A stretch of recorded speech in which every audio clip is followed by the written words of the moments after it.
Oi gente, tudo bem com vocês? Eu sou a Aline e esse é mais um Treycorp Responde, que é uma playlist para tirar todas as suas dúvidas sobre marketing digital, o mundo dos negócios e o mundo do e-commerce. E hoje a gente tem uma pergunta aqui de um usuário anônimo: como diminuir a incidência de carrinhos abandonados? E quem vai responder é o Rafael, que é o nosso gerente aqui da Trey. Olá pessoal, tudo bom? Bom, essa é uma pergunta que tem muito a ver com a dica que foi dada pelo Gustavo no último Treycorp Responde, que era uma dica baseada em CRO. Então, como diminuir a incidência de carrinhos abandonados? O que é o CRO, tá, gente? O CRO, ele visa você manter uma boa otimização da pessoa que entra no teu site até a conversão. Então, Conversion Rate Optimization. Então, essa conversão ela é baseada na entrada da pessoa do site, então ela passa pela home ou pela landing page que for, ela vai para a página de uma categoria ou de um produto, ela clica no botão comprar e dentro do carrinho ela vai para o fechamento. Se tiver qualquer problema dentro desse fluxo de compra, né, e fizer com que a pessoa desista, seja lá na etapa do carrinho abandonado, como foi a pergunta desse usuário, ou antes, é um processo de falha de CRO. Para responder aqui em específico, Aline, né, o que pode diminuir a incidência de um carrinho abandonado? É você ver a parte do CRO mais focada lá dentro do carrinho. Então, o que pode fazer com que o usuário desista da compra no processo final? Dentro do carrinho, o que eu vou citar? Vou citar a parte de forma de pagamento. Então, às vezes você tem 3, 4, 5 formas de pagamento. Isso pode deixar em dúvida um pouquinho o usuário e ele acaba desistindo. Então a pessoa às vezes tem a IAPay, junto com a IAPay ela tem o Mercado Pago, junto com o Mercado Pago ela tem PayPal, ela tem N formas de pagamento, isso pode ser um complicador. Mantenha uma só, pega a sua melhor forma de pagamento e deixe ela, para diminuir um pouquinho a chance de escolha. A mesma coisa pode ser contada também no frete, né? Tem muitos lojistas que a gente vê que usa 4, 5 formas de envio, transportadora A, B e C. Para o usuário final, não importa tanto qual é a transportadora que vai fazer a entrega. Importa mais se o frete vai ser rápido, se ele vai ser mais barato. Então, hoje em dia já se usa muito esse tipo de nomenclatura. O frete mais rápido, o frete mais barato e assim por diante. Diminuindo um pouquinho a quantidade de opções para facilitar na escolha do comprador, né, do usuário final. Então, além da forma de pagamento, o frete, tem também a questão de tempo de entrega. Se teu produto demora muito a entregar e essa informação aparece no carrinho, pode ser um dos motivos de abandono, junto com o valor do frete, que também pode ser um motivo de abandono. Então, tente sempre analisar se o valor do frete está condizente com a realidade, se o tempo de entrega dos produtos está condizente com a realidade do seu mercado. Além do que, para fechar, tem também um ponto que são os dados cadastrais. Veja se tua loja não está exigindo muita burocracia no cadastro do usuário e com isso prejudicando esse fluxo, impedindo com que o usuário que entre lá na home e faça todo aquele processo de CRO que eu comentei, não está fechando o pedido por causa disso. Então o excesso de burocracia pode ser um fator complicador. Então tá bom. Agora, a segunda pergunta também é de um usuário anônimo. Por que a nota do PageSpeed do meu site é tão baixa? Mesmo otimizando o código de imagens, não alcançamos um score verde. Entendi. Bom, o PageSpeed, pessoal, até para passar um contexto geral, ele é uma ferramenta gratuita que analisa a velocidade do site, é uma ferramenta do Google, tá? Vamos deixar na descrição do vídeo o link para o PageSpeed. Muitas vezes a gente vê que agências, infelizmente, usam essa ferramenta gratuita e geram relatórios para vender para seus clientes. Então a gente é contra essa prática, né? Visto que é uma ferramenta gratuita, você mesmo, lojista, pode passar essa ferramenta e identificar quais são os problemas. O PageSpeed ele é uma ferramenta bem autodidata, ele vai te falar exatamente onde estão esses pontos. Nesse caso desse usuário anônimo, ele colocou que mesmo otimizando o código e as imagens, ele não alcança o verde.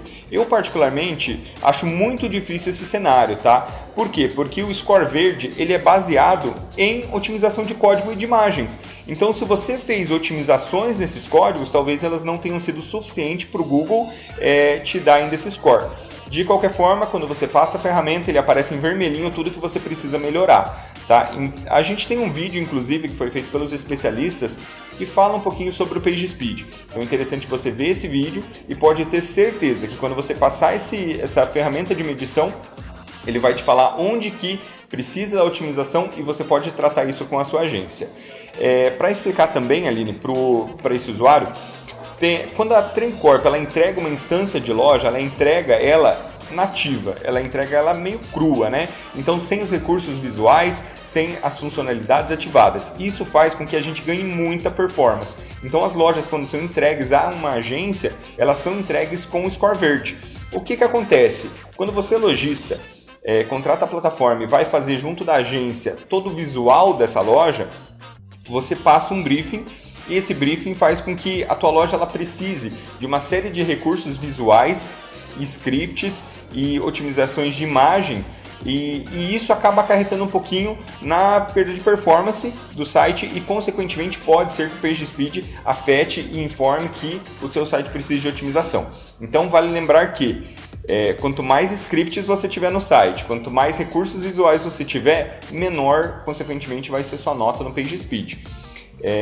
No momento da implantação, é uma opção que você tem que fazer, se você vai prezar por performance ou se você vai prezar por visual. Lembrando que a ferramenta PageSpeed ela é uma ferramenta de análise de robô. Então o robô passa uma análise no site. Isso nunca deve ser substituído pela análise do profissional de SEO. Muitas vezes a gente percebe que o site ele está com uma navegação muito fluida, muito agradável de navegar, ele está rápido e a ferramenta ela não dá o score verde, ela dá um score amarelo pedindo para retirar um script, retirar um recurso visual, que por sua vez afeta na navegação do usuário. Deixa o usuário menos desconfortável para navegar, mas aumenta a nota para o robô. Então esse é um ponto de decisão do gestor de e-commerce, se ele vai prezar pela nota no Google ou se ele vai prezar pela navegação do usuário. O PageSpeed ele é sim um fator de ranqueamento para Google na parte orgânica, né, para a parte de SEO, mas ele não é um dos principais fatores. Então eu recomendo sempre você contar com a análise de um especialista de SEO para dizer em quais pontos você deve se atentar e em quais pontos não é tão necessário. Aline, só para te colocar um exemplo, no PageSpeed tem momentos que a gente passa ele fala que as imagens não estão otimizadas. E ele fala que você pode ganhar até 50% de otimização no peso da imagem. E quando a gente vai ver, a imagem tem 50 KB, por exemplo. Então imagine que vai ter um esforço de alguém pegar essa imagem e reduzir ela para uns 25 KB. Você vai ganhar esses 50% de velocidade, mas isso não vai afetar em nada na navegação do usuário, pois esses valores são mínimos, né? São muito pequenos. Então, às vezes, o programa ele também coloca algumas métricas que não são tão importantes se a gente for olhar na vida real. Então, por isso é muito importante a análise de um especialista perante a ferramenta que faz uma análise de robô. E a terceira e última pergunta é do Thiago, da Eletrorastro. As agências parceiras da Traycorp costumam cobrar quanto? Entendi. Bom, essa é uma pergunta que ela tem uma variação muito grande de resposta. Por quê? Porque depende da agência, depende da sua empresa, segmento, modelo de negócios e tudo mais. O que eu te digo, Thiago? Tudo vai depender se você quer uma agência que esteja próxima. Nós temos no nosso portfólio de agências credenciadas várias agências aqui no Paraná, aqui em Curitiba, que eu sei que é onde fica a Eletrorastro. Mas para você, lojista de outras regiões, a gente também tem agências certificadas, né, em outros estados. Então tem agência em São Paulo, Minas Gerais e assim por diante. Se você quer uma agência mais próximo, você já fica um pouco mais limitado, você vai ter uma limitação de valores diferente se você tiver o âmbito nacional. A agência ela não necessariamente precisa estar na tua cidade, no teu estado. Ela pode ser uma agência de outra cidade. Hoje em dia é muito comum até isso, na prática. Porque questões de marketing digital a gente consegue tratar sempre via Skype, via outras ferramentas, não precisa ser tanto presencial. Mas assim, para responder diretamente o Thiago, peguei algumas agências aqui de Curitiba, tá aqui, e fiz uma análise com eles perguntando quanto que eles cobram mais ou menos para tocar uma conta no perfil da Eletrorastro. O que foi me passado, Thiago? Assim, para fazer um acompanhamento completo, que envolve SEO, envolve mídias, envolve a parte de criação e até um pouquinho de gestão da loja, implantando os novos recursos na medida que eles fossem saindo aqui pela Traycorp, as agências, em média, falaram que cobrariam um valor de R$3.000 para atendimento full, né, para ficar atendendo você durante o mês inteiro. Mas assim, coloco para todos os lojistas, né? As agências credenciadas, elas têm uma gama muito grande de classificação de agência, uma gama muito grande de atendimento também. Isso faz com que tenha valores diferenciados e tudo vai depender do que você precisa. Se você precisa de uma agência que te atenda full commerce, ou seja, que veja criação, gestão, SEO, mídias, tudo para você, tenha em mente que vai custar mais ou menos nesse valor, uns R$3.000, R$3.500. Até mais dependendo da disponibilidade que você queira. Vai querer que a agência fique tempo integral contigo ou até mesmo um contrato de exclusividade. Então tudo depende. Mas para responder você, Thiago, quanto que uma agência costuma cobrar para esse pacote completo? Em média uns R$3.000. E esse foi o Trey Corp Responde, então para participar é muito fácil, eu vou deixar o link do formulário na descrição do vídeo. É só clicar, colocar o seu nome, o nome da loja e a sua pergunta e quem sabe na próxima a gente responda a sua questão. A gente se vê numa próxima, tchau, tchau. Isso aí, pessoal. Tchau, tchau.